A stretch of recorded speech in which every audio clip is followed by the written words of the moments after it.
officially now welcome to our spotlight speaker session with Vera here today from Guadeloupe.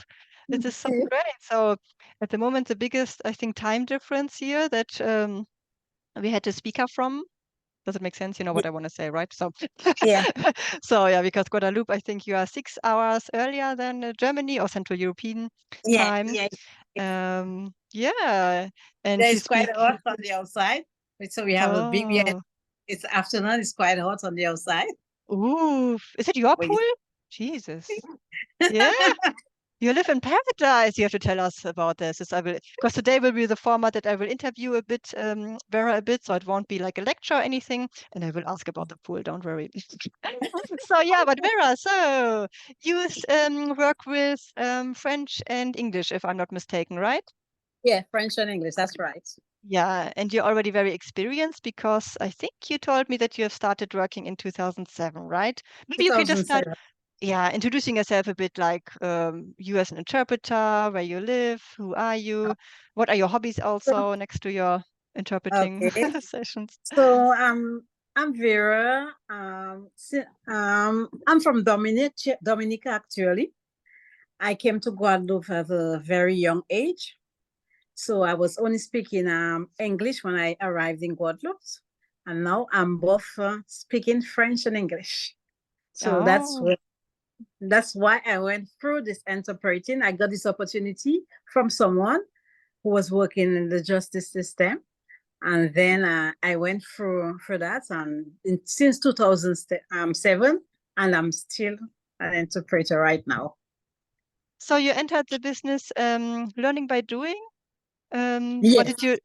Okay, yeah, exactly. So all that's the big right. challenge. That's the big challenge because with no diploma and you practice by yourself with no one at your side, and I mean that was the biggest challenge. Wow, yes. Oh, by the way, Vera, I mean, would it be okay if people jump in if they have questions? Yeah, Um, no just problem. to invite No. them. Yeah, so yeah, guys, if you have any questions to Vera, because today it's an interview format, so we can ask her questions about her life as an interpreter in Guadeloupe and her experience. And you told us you had a challenge facing these days, huh? So Yeah. what is that about? So you have experience since 2007 in Yeah. court and community interpreting, it sounds like, in Guadeloupe. Is Yeah. that correct? Yeah. So the working it consists like working when the policeman caught someone who speaks English, and they call me on right away. So I have to be right prepared to go at the time they call me. So they called me, so I goes to work when they call me at any time. It could be at midnight, it could be at 6 o'clock in the morning. So I'm always have to be available. Oh, so do you have your phone always on My loud? phone is it's off, Oh, yeah. okay. Sometimes it's on silence, then I call back. Do you have two phones for work and one for your personal No, life? Or I usually use only one phone. okay, wow, okay. Well, with WhatsApp Yeah, and all these messengers nowadays, it's brave, no? Or yeah, I yeah. can. It's very. And sometimes I work also in the office with them. I have to sneeze on. I don't. Okay. Um, Okay. yeah, and so um, what is your challenge these days? Well, this change is that everything has changed right now, and they are really asking for Master's 6, which you don't have, but you Mm. have the experience. So Masters and 5, and you don't have the experience. You have the experience, but you don't have the diploma which goes with it. Oh, wow. Okay, so actually, it would be really interesting to have Lavinia here now. No? She's also a legal court interpreter in Paris. Yes. And Guadeloupe is also very interesting. Guadeloupe, where you live now, is actually France, right? Yes, it's the same thing as France. Yeah, it's the Hmm. same as France. Yeah. Yeah. So it's got really challenging right now also, and then we have other as you said, Sarah, that we are interpreters, so no competition between us and or other stuffs, but there are a lot of competition. There are a lot of people who comes in, and you are here, you help them a lot, and they try to backfire you. Oh, um, Yeah, let's come back to that as well in a bit. That's really, really interesting. So in a summary, so you have been working freelance as a legal interpreter since 2007, but now they ask for you to prove of a degree. Yeah, because it's like a special statue. Like I work for them, so I work for them. They call me at any time, so they pays me, and they also pay social securities for me. So I have a special number. So when I make my declarations online, what I earn, it's kind of special. It's a special statue. I see, yeah. It's very And special. how have you been coping with it so far? I mean, well, it was quite difficult because sometimes you have work, and when you don't have work, you stayed without paid. So you have to be doing. It's not really it could be a full-time job, and at the same time, it's not a full-time job because right now, yeah. since September, I haven't been working at all. And but if they, I mean, how do you work now if they ask So for a certificate that you cannot provide, so to speak? Just out of curiosity, like, do they still hire you because nobody else is available, or no, also well, they because of your hire experience? Yeah. because I'm on the list anyway. I'm on the court Yeah. list because Okay. after you work some certain times, you have you filed in to be an expert. Okay. So and this remains. So this is still valid. So they didn't take this away Yeah. from you. No, Okay. no, So you haven't taken. It's yeah. just the work you don't have.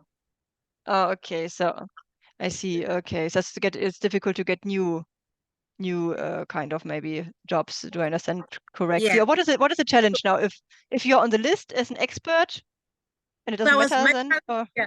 My challenge is now. I would just really love to have something like a diploma saying that's what's, and it's really difficult. So you don't really know where to turn. It's quite difficult in France. Having a diploma saying that you're fit to work. That would I be think it would very be really interesting if Lavinia, if you watch this, I think it would be really great to hear your opinion about it in the comments also later on or so, because I think Lavinia told us just the other week that she just recently got some certification in Paris, right? And if Guadeloupe is also France, it must be the same yeah. It's system, also France, obviously. but yeah, Yeah. it's also France. But it's quite difficult. Sometimes all the searchings I do online or something, I think I have to migrate for a few months to France to get it, then come back. Oh, I see. Yeah. Okay. Oh, long Uh, flight. Yeah. Yeah, Michael. Harriet, fine. I are wouldn't you mind. are you a member of an interpreting association, interpreters association? Not I at don't. all. We don't have. I would recommend you to become a member in the French Association of Interpreters, because I'd love then, to. yeah, I think you can find the address in the internet, Yeah. and then you get a lot of information and good contacts. That's what we do in the Netherlands or in Germany and Belgium. So Okay. so it's Okay. really good stuff to do. Yeah, Uh, absolutely. And they can certainly also say something about this new expectation of a certificate and how to cope with this. Yeah. yeah. And how long have you been living in Guadeloupe? I think you said before, but Okay. So I think I came here I was 20. Now I'm 50. But I spent 9 years in France. I see. Yeah. And you live in I, that beautiful house with a swimming pool on your porch. yeah. Yeah. So yes, Oh, yeah. it was another challenge for me. Whilst I was working as an interpreter, I opened two condos which I'm renting. I have a lot of Okay. Germans coming in. I have a lot of Germans coming in by me. Ah, yeah. Okay. I need to come as well. Yeah, Guadeloupe. Yeah. The the way beach. I'll And reserve you. yes, and if it's France, yeah, it must be easy. Actually, it's like that's true. Actually, yeah. I mean, it's like in France. Okay, everything that how it works. Okay. Anyhow, the travel plans later. So and yeah. So and do you So remember maybe? Yeah. yeah, they were saying so at the moment I was quite busy with doing this second second job for the time. Oh yeah, I understand, because you rent out condos next to interpreting. Yes, it's also a job. Yeah, and yeah, but beautiful place and the right place to be, and you apply languages there as well. Yeah, yeah. Yeah. Yeah, guys, if you have any questions, feel free to ask. What else? And what has motivated you to start in this section? Or was it, like you said, somebody taught you or brought you into this, learning by doing? How Yeah. come? What have you done before? What did you think you would be doing? But for me, when coming to a country, like you aren't speaking any the language I was spoken, like French, and I was speaking English. So I thought it was I went through it as an opportunity. Yeah, I went through it okay. as an opportunity. And the time I started, there wasn't anyone who was really in this field. Oh, so you were in high demand, of course, and this is why the person needed help, your mentor, let's say. Yeah. So there was a high I demand, think. and I went through it. Yeah, great, exactly. Seize the opportunity when they arise. So Yeah. But I did you? enjoy it doing it. I love it doing it. And during the past years, I got a lot of experience. My only problem was in some particular things I wasn't doing too often. I was missing a little bit of techniques. Okay, yes. Especially when I goes to when we have someone, when I'm by the instruction George, when they're doing the investigation, they have to question people. So it was some specific a lawyer that was once here. He told me, "You're very good. You're just missing some little bit of techniques, right?" But what did he mean by techniques? Techniques was like when we have to go into some for example, they were talking about some little transport like automobiles and things like that. Automobiles, different. Oh, you mean really technique? You missed let's say the knowledge about technique. Yes. Yeah, but that's I find it's not really a criticism, because we all have our specialism. For example, I have a technical and scientific specialization. I'm very interested in it. But there are other colleagues who are medical interpreters. So I don't know if you are also looking for other places, like working for doctors, for healthcare organizations in hospitals. And this is quite, I wouldn't say simple, but it's easy because you work with a human body, so you can learn the terminology quite easily, because it's only the human body and some treatments where you have to know how to check the blood pressure and so on, heart rate. So I don't know. Are you looking for this kind of clients? Yeah, I saw it and I say, wow, it would be good for the future. Yeah, I would recommend you to do that, because that's the way I did. First I was studying chemistry, then I was not so good in the laboratory. Then I changed to languages, and what I always did, my interest was languages and science. So I was reading, and you never know what you will encounter for a interpreting assignment. So I also had to have doctors' patients assignments where I was the interpreter and so on. So this is how you can combine it, right? The science with the languages. By the way, also pretty cool. Yeah. And really fascinating. And have you maybe this is a difficult question, but let's try. What would you say was the funniest thing that you have ever experienced in your interpreting career, or any anecdote you can think of that happened, or anything?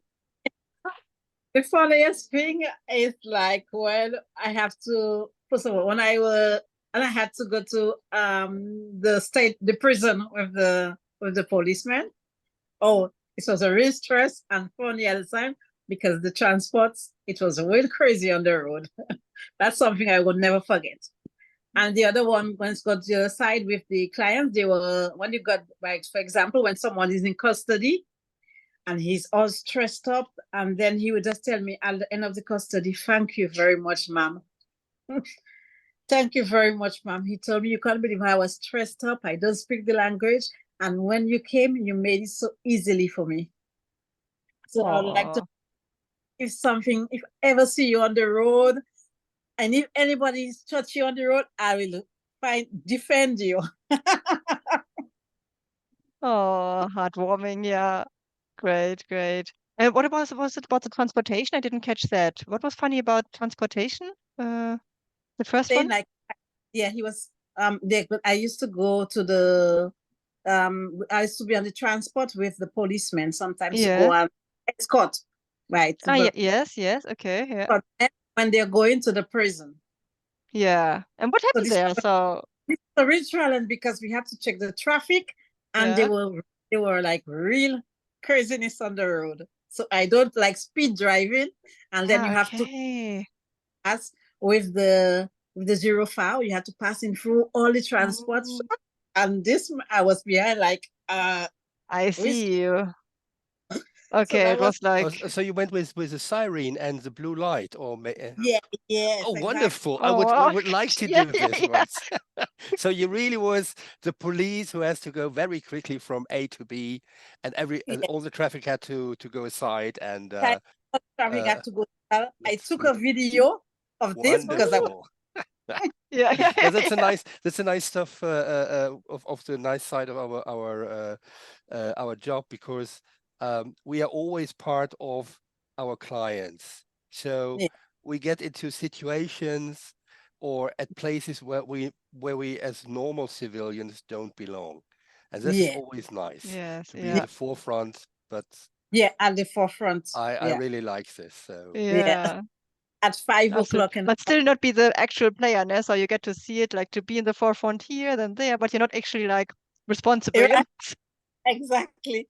And at 5 o'clock for Yeah. example, 4 5 o'clock, have to be waking up 4 5 o'clock in the morning to escort them because they have to go down. They have to go down to someone's home or somewhere to for Yeah. searching, like a surprise searching. I It's fun. see. I see. Yeah. Wow. Yeah. Yeah.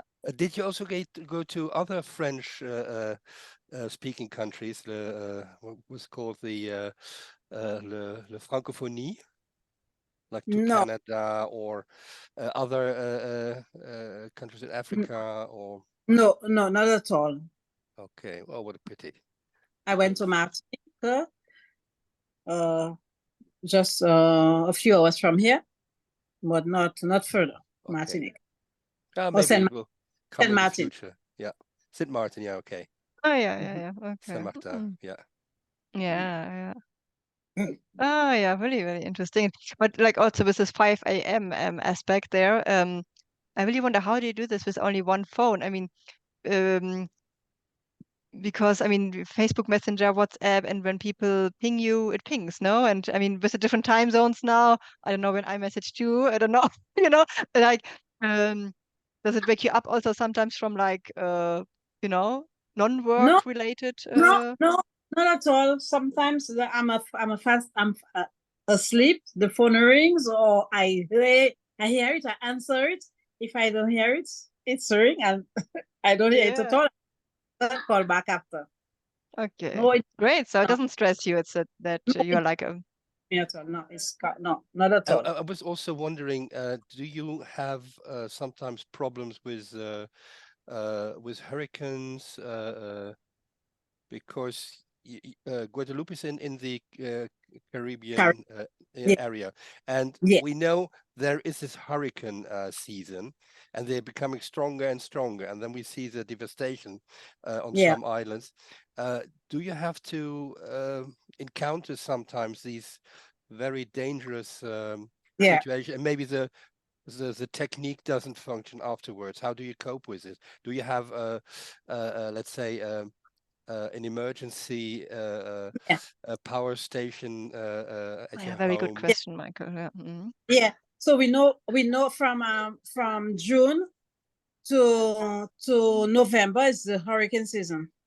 But actually, we have hurricanes about around August. The biggest hurricane, we get it about in the month of September, October, and August. We might at the ending of August, because it really is big when the seawater is real warm and hot. So we are prepared. So they prepare us with the local meteor will weather station will prepare us with different colors. So like if we have the red, that means we haven't got to go outside anymore. We have to just lock up inside the house and wait until the other colors come for us to be able to go out. Do you have an emergency room? Like we see this in the United States, they have always these underground rooms. I don't know if you have to That's have right. this Some too. people, some people who have houses with up and down, they usually go downstairs.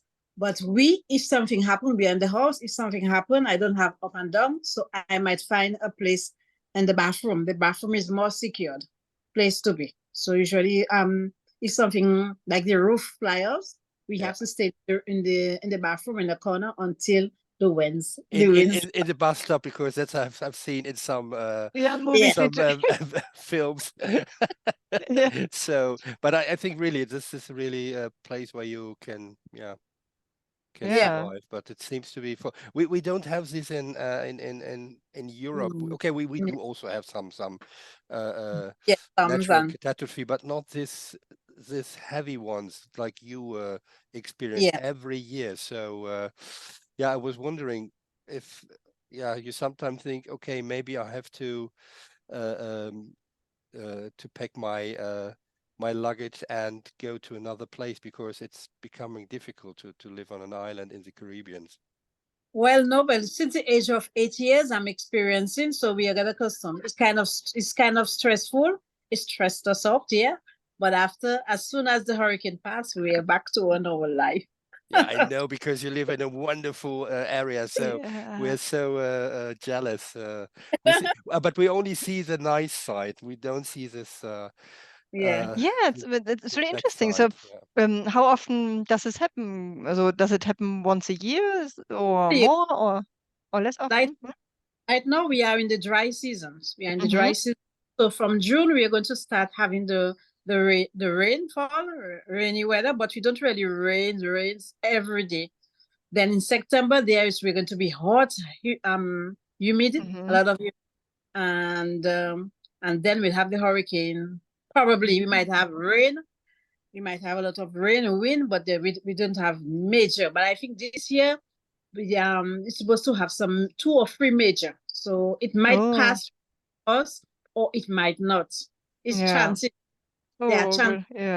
Yeah, Miguel was writing in the chat that it will become maybe much more extreme because of climate change and rising sea levels. So and you are quite young. I'm 67, so I still have a lot time to go. But 52. Oh, 52. Yeah, okay, still young. Still young and good looking. So. But do you ever have electricity blackouts with a hurricane or anything? Huh? Like an electricity blackout? Does this happen when there is a big storm?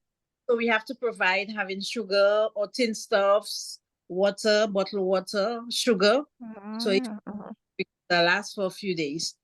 And so most of the houses have generators prepared, all this prepared. It's just a preparation. Yes, absolutely, yeah. But did your house, if I may ask, sorry if it's like too much in this direction, then let us know. But just out of curiosity, like, does your house, your building gets damaged? Well, the last hurricane, I had a coconut tree which fell down on the garage.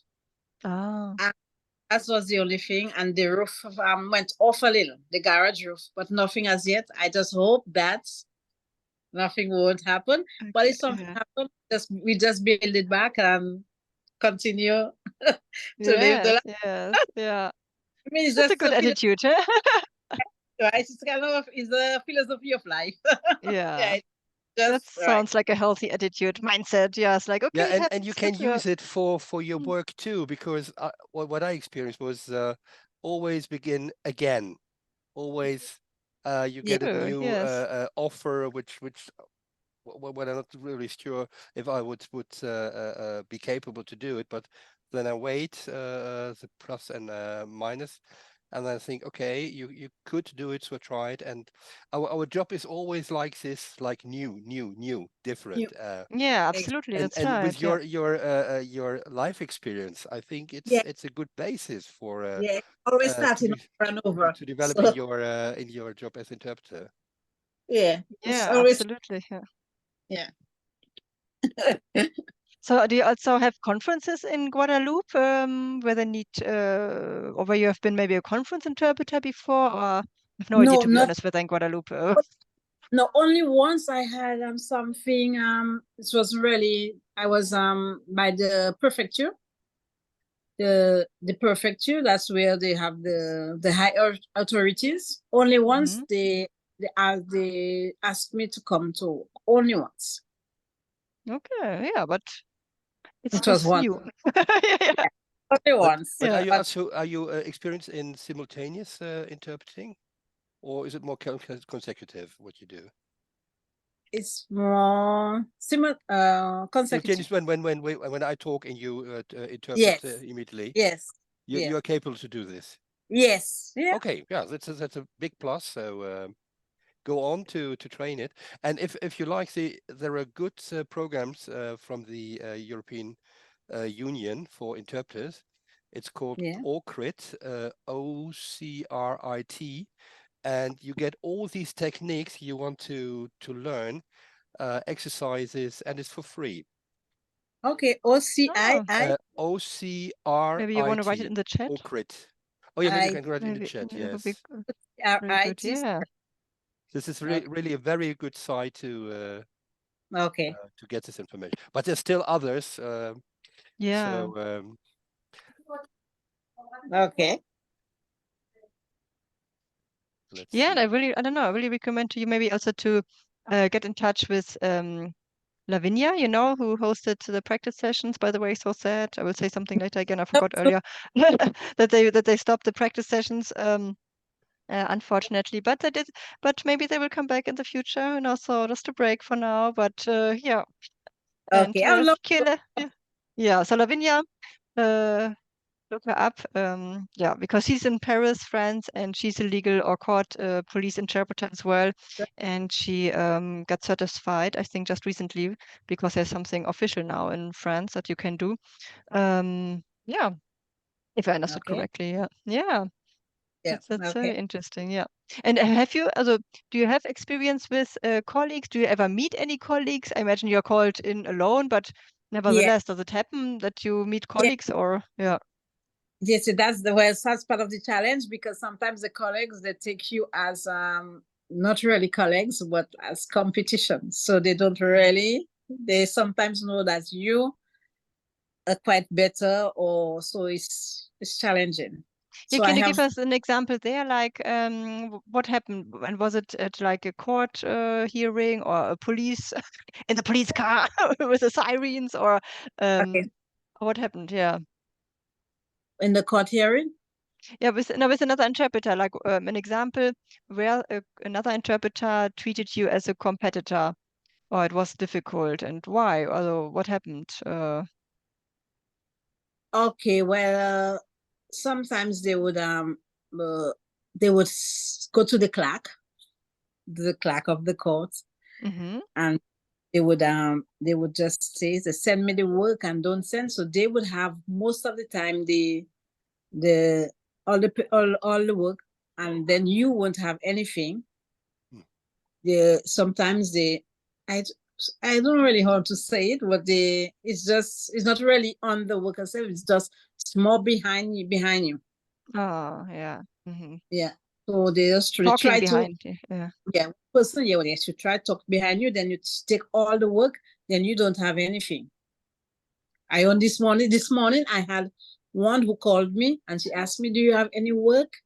And then I said, no, I don't have any work for the time. Since September, I'm not working. And well, we have to reunite with these problems. But I mean, when they are in problems, they come to talk to you. But when they have the works, the colleagues, they don't come to you. They don't come. And I am open to everyone. I always help everyone. I always, especially when we have to put like when we work and they give us the paper, most of them is very difficult to go online to do it. So I always tell them how to do it, what they must do, and Well, very good. Yeah, very good. Yeah, because it just hurts oneself if one has the mindset that, oh, I take everything for myself. No, because I mean, it's like in waves, and when there's too much work, it's good to help a client and a colleague. It's win-win. And just because I have work doesn't mean that you don't get any work. It's we cannot cover everything for everybody. So yeah, it's really chapeau, with all my respect that you help. I love help. Yeah, this is yeah. But then you There's also dare to talk to your colleague, to call them, because it's not a it is important for the experience to see how this one is working. How, I mean, it enriches you. You get rich by doing this. Yes, absolutely. Yes. And these other colleagues, do they have the same challenge as you with no certificate or anything like this? Most of us have, because with the interpreters that here, we are from other countries. Like Dominica, there's one she was born in England, and her father is mixed, so she came to Guadeloupe. There are interpreters from Haiti. Saint Martin. Yeah, fascinating. Yeah. I see. Because, okay, so because we are in the Caribbean basin, so we have different people who come. And Guadeloupe is kind of it's in Europe, so it's rich in working, because the other parts of the Caribbean are kind of slow working. So I left Dominica for economical reason, for working to right. And most of the people are doing that, so they come here and they try to better themselves, but it's very difficult. Yeah, it's work. Yeah, and the idea of reuniting to find work together as a community of interpreters in Guadeloupe is a great idea. I also think it should just sustain. It should not disappear again once one has work and then she says, okay, goodbye, I don't need you anymore. No, it should remain a community of support. But you just can't. I don't know why. Yeah. But I think you, Sarah, will have to visit us to plan this. Yeah. but I don't know. Is your what for you, Sarah? Is your first name Henriette or is it Vera? Okay, my first name is Vera. It's Vera. Okay, good. And my married name is Harriet. Okay. Yes. My married name is Harriet, right? And my name as a young girl is Polido. Okay. That's now what I understand. Yes, thank you. But I was wondering, when you have these problems with your colleagues, it is always good to have some arguments to tell them, okay, what you do is quite selfish and it's a short-term reaction. We are not so many people who can do this work in a way it should be done. So we need to cooperate, because it could be that we have to work together. Maybe you are becoming ill, but you don't want to lose your client. So it's always good to have someone who you can trust and who can take this one time the job, the assignment, and the next time it's still your client. So I'm always looking for this kind of arguments to change the thinking of these. Exactly, because this is what it is. It's colleagues. So Exactly, Michael. I think this is what it is. It's just I don't want to say lack of education because they are educated, but it's like or mindset education or something, because it's just I think people don't know better that still react or act like this, because it's from a place of fear, and maybe they got to know the interpreting industry like this, right? And they just copy what they have learned. So it's about talking positively, continuing to act yourself, like it's like a cliche, but like be the change that you want to see, kind of, but because then somebody will pick it up. I have people who I think,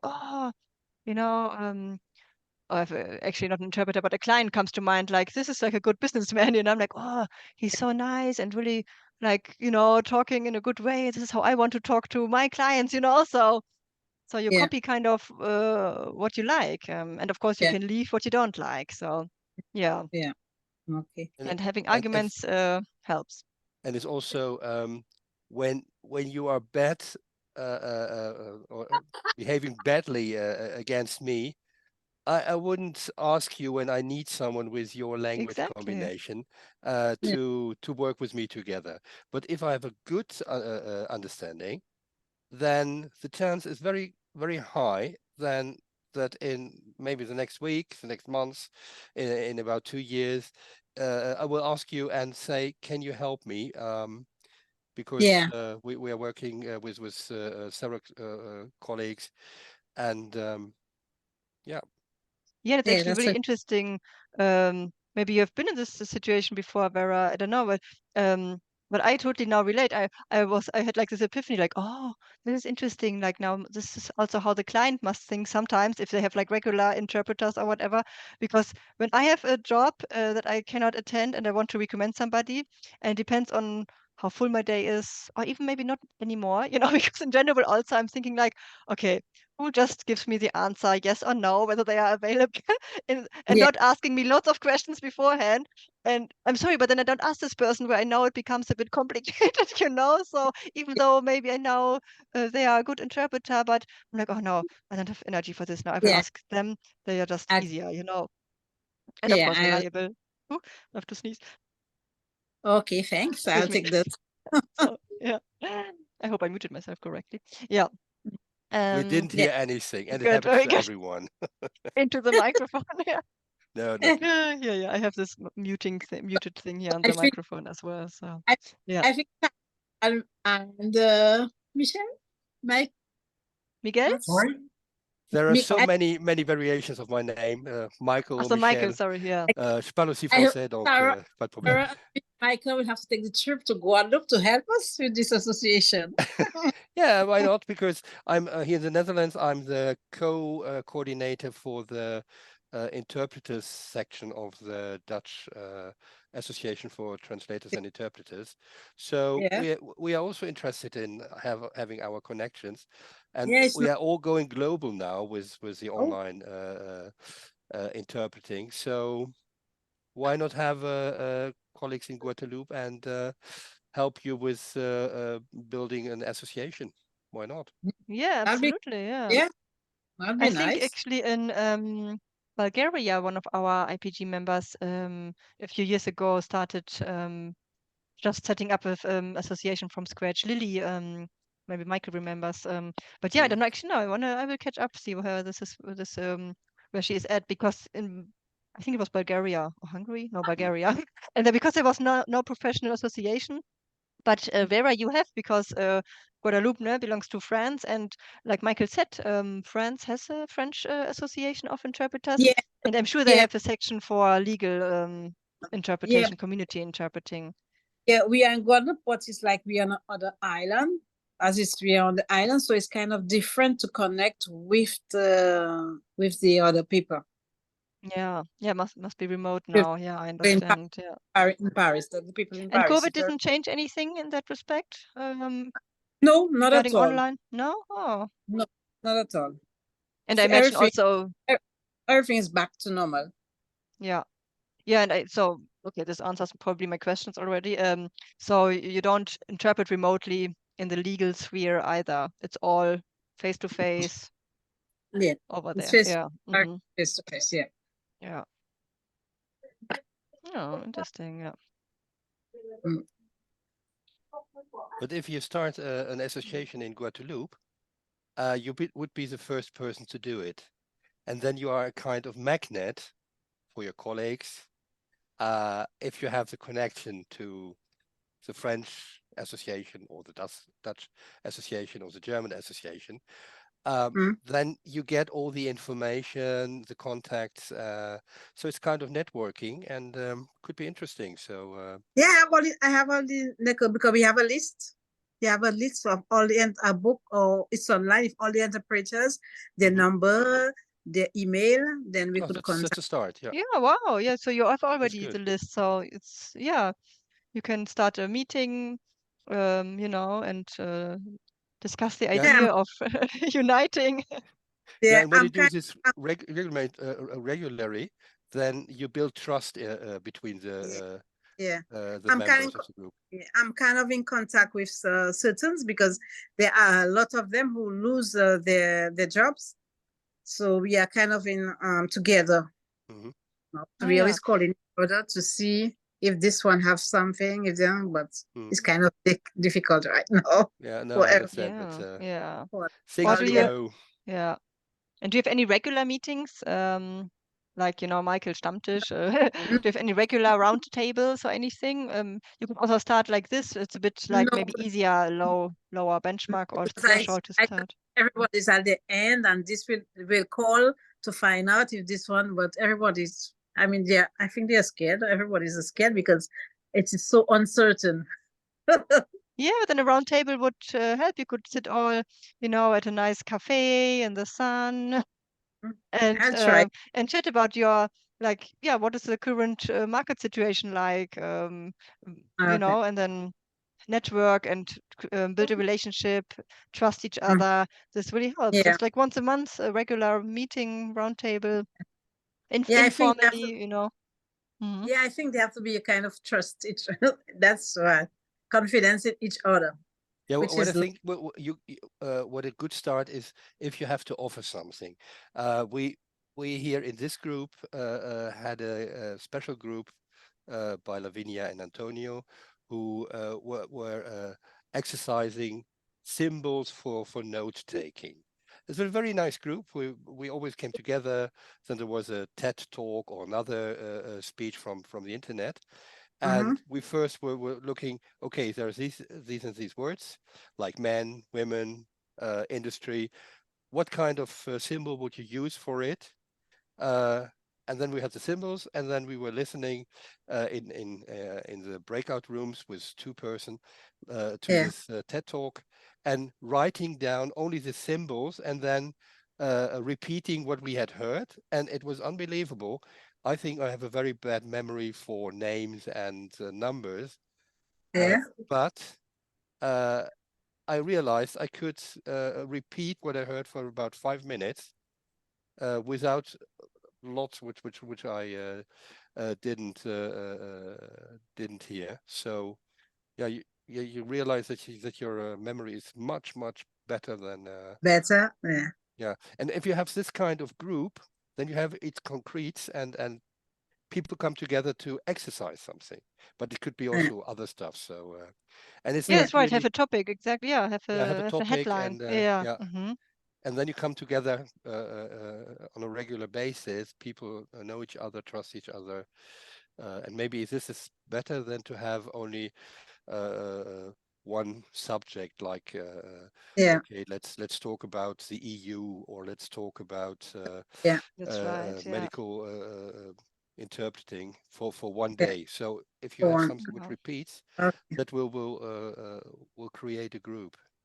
Yeah, and if it's something like practicing, it's also how to say, like people won't be afraid.